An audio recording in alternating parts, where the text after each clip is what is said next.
Hey, it's Malta Master, your father, and I did the top 20 metal albums, my favorite genre of music, the top 20 rap albums, my least favorite genre of music.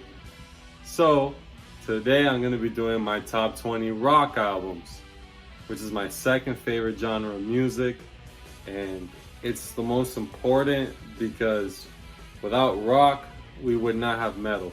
Number 20, Devil Master's Demo. Demo by Devil Master. It's a good demo.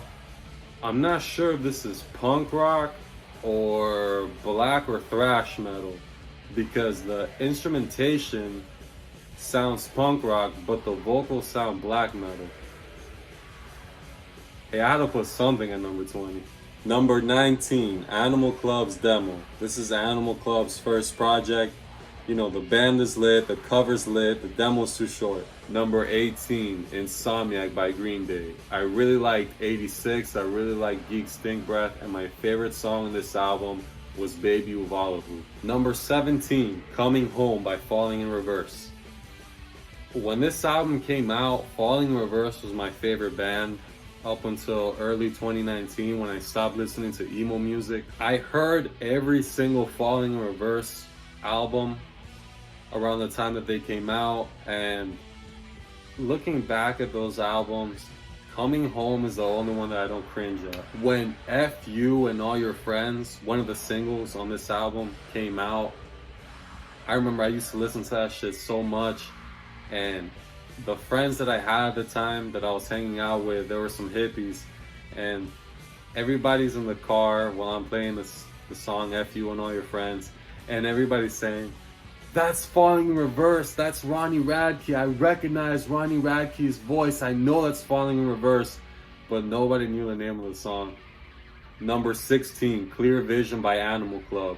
This project came out a few months ago, and I like Animal Club because they're a punk band, and there's really not much more I can really say why I like them so much, but I do use their music in the background of a lot of my videos. Number 15, Greatest Hits by Foo Fighters. It's the Foo Fighters Greatest Hits, and I know that it may seem cheap to put a Greatest Hits in a top 20 list, but Foo Fighters used to be my favorite band, and I used to listen to the Greatest Hits a lot, and every single last one of those songs is phenomenal. It's an amazing collection of songs. I used to go around talking about how Foo Fighters is the best band ever, and I said that with a lot of confidence until I started listening to their songs that weren't their singles, all the fucking filler they have in their albums and shit, and that really changed my opinion on Foo Fighters. I didn't think that Foo Fighters were that great anymore. Looking back at them, they're still a great band. They're still putting out great music today. And my favorite song by Foo Fighters is Pretender, and it's on their Greatest Hits. Number 14, Trippin' the Life Fantastic by Lit. While songs like My Own Worst Enemy and Miserable are way better than the songs on Trippin' the Life Fantastic, I like Tripping a Life Fantastic as a whole more than A Place in the Sun, and Tripping a Life Fantastic is a good project. Number 13, In the Realm of Asgard by Asgard. This is the oldest album I have here. It's the only album I have here that's before 90s, because when it comes to rock, I like more of 90s, 2000s, and even more modern stuff, as opposed to 50s, 60s, 70s. I like 80s because, my favorite kind of rock is punk. Asgard put out this album back in 1972. I believe it's their only album, unfortunately, and it's a very good album. It's a psychedelic rock album. Number 12, Nevermind by Nirvana. Of course this was going to be on this album. I used to listen to Nirvana a lot when I was a teenager and when I was 20 for a little. Not anymore though. When I used to listen to Nirvana, I was in love with this album, and my favorite song on the album was Breathe. This song really surprised me because of the drumming, and because of the I don't care mentality that Kurt Cobain has, which he has on every other song. And I'm not gonna lie, most of Kurt Cobain's lyrics don't really make any sense. Number 11, Live Through This by Hole. I think of Hole as the girl version of Nirvana, and as you may know, this album came out just a week after Kurt Cobain killed himself, which is why many believe that this album sold well. But I think it sold well because it's a great album. My favorite songs on the album are Doll Parts and Violet. Number 10, Dookie by Green Day. According to the VH1 documentary on Green Day, the underground punk scene was calling Green Day sellouts for signing to a label to release this album, especially when Green Day had already independently released 2 albums prior to Dookie, which both went on to sell very well for a local band. This album from beginning to end was amazing. One of their most iconic songs, Basket Case, was on the album. Favorite song on the album is Pulling Teeth, and it's a very nice song until you start to understand the lyrics. Number 9, American Idiot by Green Day. This is their best album. Their best songs are on this album, and this album marked a career comeback for Green Day's career, because in the 2000s they weren't doing as great as they were in the 90s, but this album changed everything. I love Holiday, Boulevard of Broken Dreams, What's Her Name, Wake Me Up When September Ends. My second favorite song by Green Day, Letter Bomb, is on this album. My first favorite song by Green Day, American Idiot, is on this album. When I was 9, 10, 11, there was this cartoon I used to watch called Johnny Test, and it sucked. I hated it. The only thing that I liked about it was the intro, because the intro was a remake of American Idiot by Green Day. This album is a concept album. It's supposed to be a punk rock opera of this guy who he lives in the suburbs and he's the Jesus of suburbia, and Green Day executed it very well. Number 8, Chuck by Sum 41.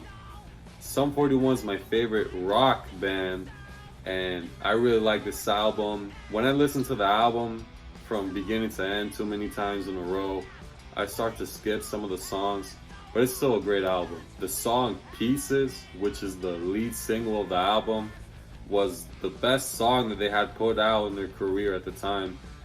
And my favorite songs on the album are Open Your Eyes and Newts. Number 7, Alice in Chains by Alice in Chains.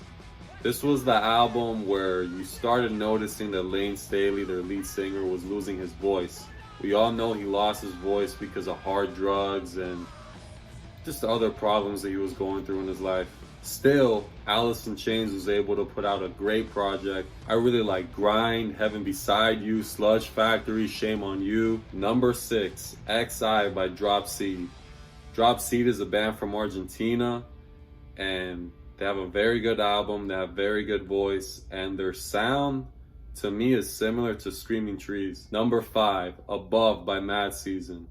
This is the album that Lane Staley did with the guitar player for Pearl Jam, the drummer for Screaming Trees, and the bassist for the Walkabouts. Lane Staley gave the last amount of voice that he had to this album, and it's a terrific album. All the songs on this album were very good, except for I'm Above.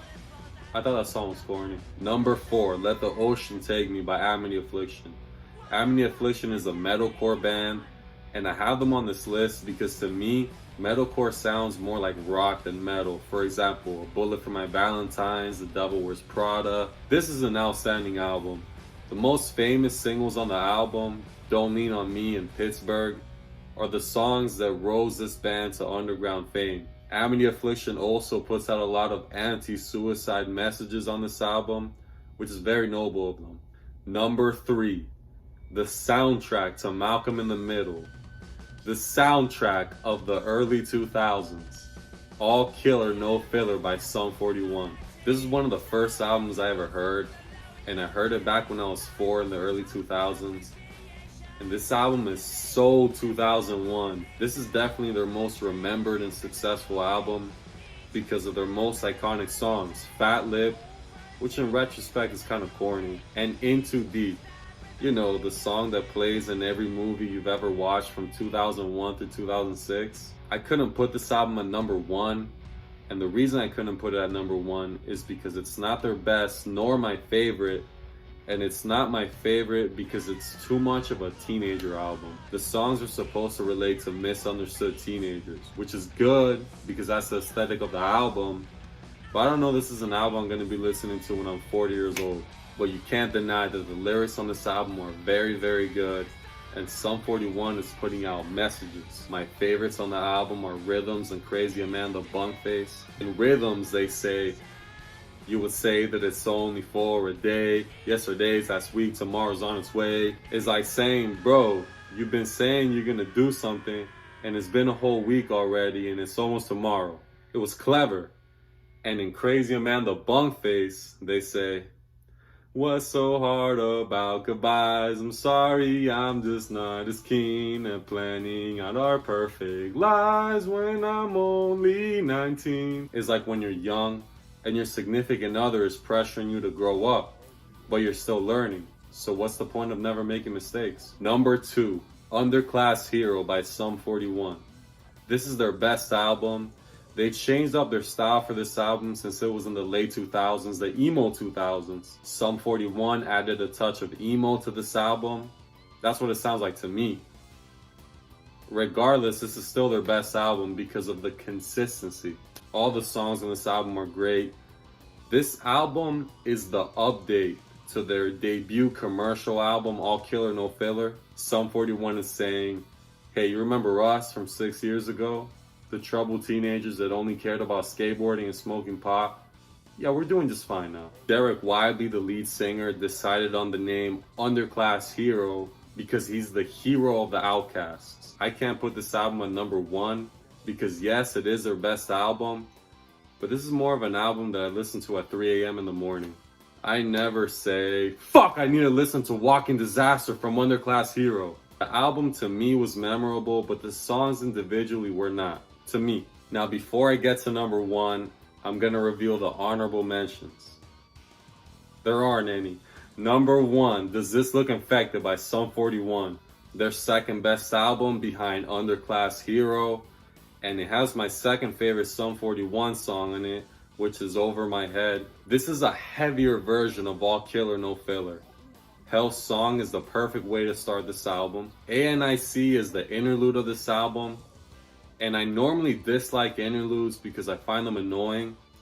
But not this one, this one's lit. Billy Spleen is another notable song. In Thanks for Nothing, Sum 41 says, life's a bore.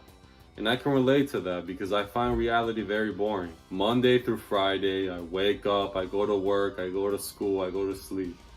And I really enjoy my life, but reality is boring. Most of us just repeat the same cycle over and over again. We live very mundane lives, which is why I play video games to escape reality, which is why I play metal to escape reality. This album is very nostalgic to me because my older brother used to play it around me back in the early 2000s. The best time to be alive out of all the years. So yeah, that's my top 20 favorite rock albums. Next, I'm going to be doing my top 20 albums of any genre. So I'm going to be mixing metal, rock, a little bit of rap, and a little bit of something else.